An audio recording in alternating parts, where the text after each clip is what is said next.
In this video, I'm going to teach you how to play Unranked in Valorant. It's a very easy process, so make sure to follow along.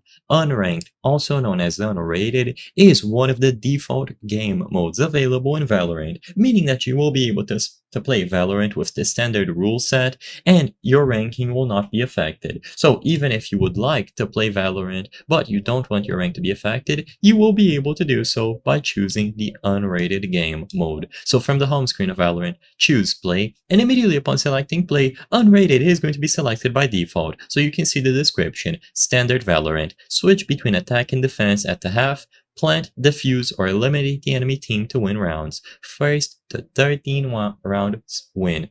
And you can choose other unrated or unranked game modes above. So you have Swift Play, Spike Rush, Deathmatch, Escalation, and Team Deathmatch. All of these are also going to be unranked, so they will not affect your ranking in competitive.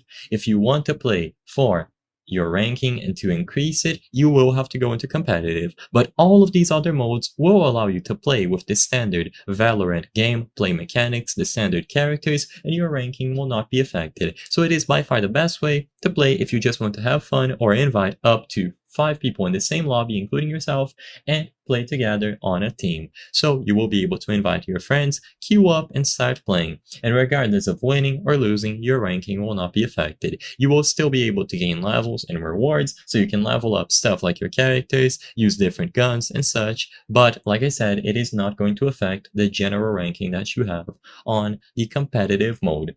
If you ever want to do competitive, just switch up the modes, and usually unrated is going to be selected by default, so it is a very popular mode. I hope I was able to help you on how to play Unranked in Valorant. If this video helped you, please be sure to leave a like and subscribe for more very easy tips. Thank you for watching.